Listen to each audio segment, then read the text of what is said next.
Hello and welcome to The Drug Trip.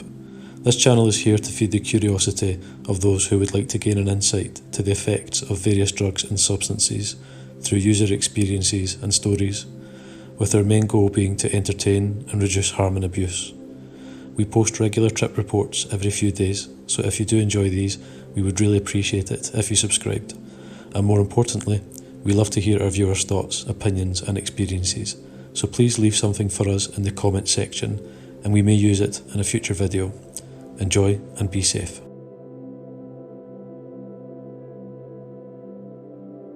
On January 12th, 2008, I had an LSD experience that would change my view of the world for good.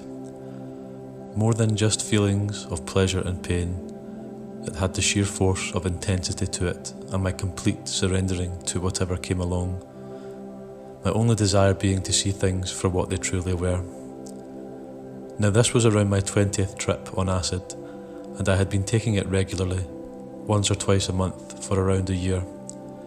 Thinking I had seen most of what the drug had to offer, it had taken me around 5 trips to realise that I was best when taking LSD alone in my apartment, apart from the raves, parties and nightclubs which most of my friends would choose as a setting.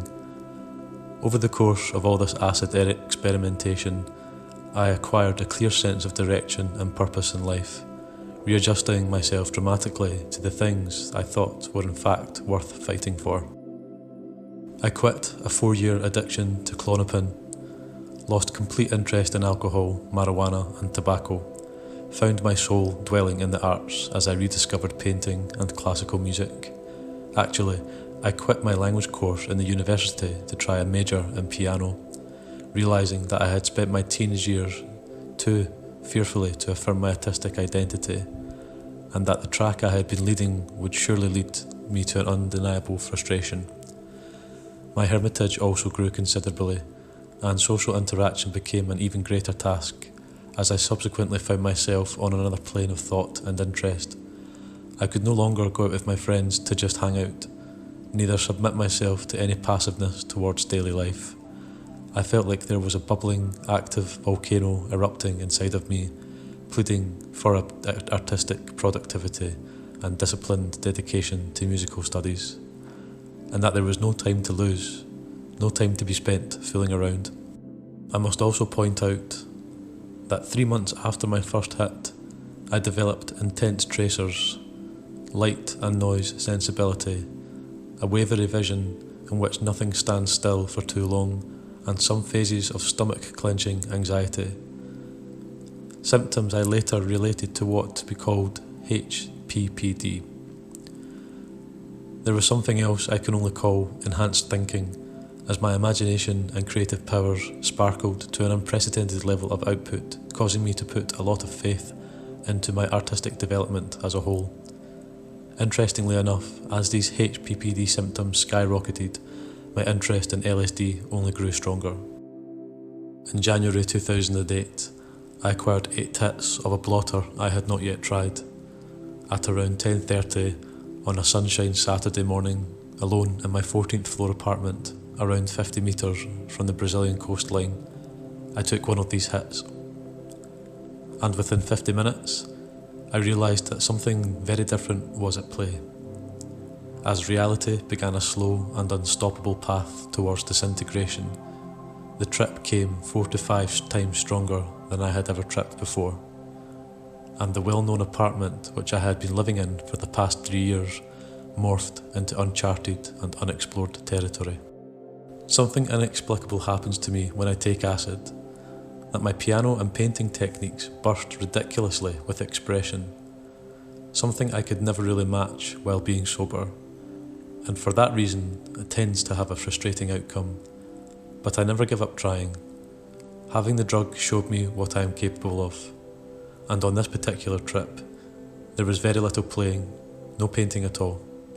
I could barely move, is most of what I can say.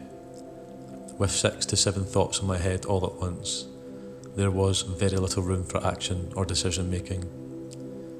As lunchtime arrived, I grew increasingly hungry and headed for the kitchen, where I spent the next 2 painstaking hours trying to prepare myself a meal. By that time, I was being repeatedly struck with very different, contrasting emotions of great bliss and great sorrow. It was as if I was an actor being shoved with every possible role play and feeling beneath the skin all the possible emotions that human beings are capable of feeling.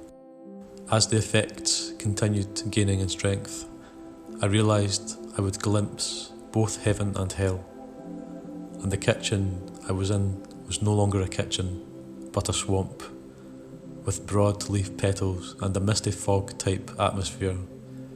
As I looked at the garbage can, I envisioned multiple insect, worm-like creatures feasting on rotten food, and then suddenly I could see my body, a pale, greyish body lying on dirt, dead, rotting as well, also being feasted on by worms and flies. I felt my fleshy body intensely and took into account that my hands, skin, eyes, and all of the fleshy meat that made me would one day be eaten by these slow chewing worms, and that the lives of these worms depended on my fleshy meat, just as I depended on the ingestion of other living creatures to live as well. And then it hit me like a bomb, like a surprising explosion of truth, that if all life were to be made one, it must continuously feed upon itself to sustain its existence. Figuratively speaking, one must chew one's own arm to give one's leg the possibility of growth. I cannot blame mosquitoes for thirsting for my blood. No matter what condition life gives us, it's only natural that life wants to live, and it'll move out of its way to do so, no matter the costs. With such ideas in mind, the meat and beans that I had finally managed to prepare had a different tone to them. Needless to say, I rejected the meat. Chewing on it felt like chewing on my own. I ate the beans, or else hunger would have certainly sent me on a downward spiral. There was a point in the trip in which the magnitude of the experience looked down at me from above. I no longer had control of its directions, and my ego was washed away. I didn't know who I was, and this feeling of a lost identity was frightening at first, but then everything all around was so abundant with endless streams of possibility, I didn't even care who I was. The marvel of not being in character was just fine with me, and in that ego-lost state, I realised how the fabric of life was indeed the fabric of a dream, and one's life could be a good dream or a bad dream, but still a dream, made true by the endless life eats life cycle. Around 4 hours after ingestion, I felt utterly alive, with streams of vibrations flowing through my body. I could not really locate where my body was. There was a definite body-mind split which made me exist thoroughly in thought, and I felt like a kid around 4 years old, with a big honest smile on my face, longing for a playground, a place to play his life away, and playing gave life meaning, the joy of spilling energy for a cause that found purpose in itself, not needing any justification other than the sheer desire to play. I understood how important it was to be in peace with oneself in order to have a better life quality. The song they sing to us when we're kids, row, row, row your boat gently down the stream, merrily, merrily, merrily, merrily, life is but a dream, proved to take in tremendous amounts of wisdom. All along the experience, faces and gestures of people would flash in front of me. I'd wonder who they were. I'd have an infinite amount of empathy for the faces I saw, wanting to hug them and pour myself into them as a gesture of love. I would then see myself as a very old man, watching my grandchildren playing in the park and having fun. And I would feel like God, wanting to create a world better than our own, a place where more smiles and less suffering would be seen. About 9 hours into the experience, I gradually started to come down and resumed creative activities, playing each note on the piano with great delicacy and love. Music being made an essential aspect of my life, I felt as if I had survived something great and had gotten a peak of something even greater. Most of all, there was a prevailing feeling in me that there is no more suffering in life than is made plausible, and that a lot of this suffering shows no utility at all. I also longed for the impossible, the ability to not depend on other living beings to myself, and began to wonder if I would ever find a realm in which such was made possible. That night I did not sleep. I was not sleepy at all. The stillness of the late night hours gave a feeling that everything was in the right place, like a calm sea after a heavy storm, a feeling of harmony and understanding, that I knew my place in the universe and that there was nothing to fear. Somehow I believed that if the person I am role-playing while journeying on planet Earth ever reached his fullest potential, this role-playing me would die a complete death, and the characterless, egoless me that embodied myself would gladly move on to a state of unbeing, or being on a realm not as harsh as the one found here on planet Earth.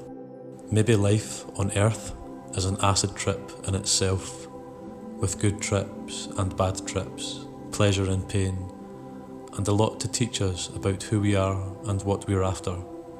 A real test of endurance, not meant for the weak-hearted, but what all this striving is meant for, one must answer oneself. The meaning of life is most likely the meaning we give to it.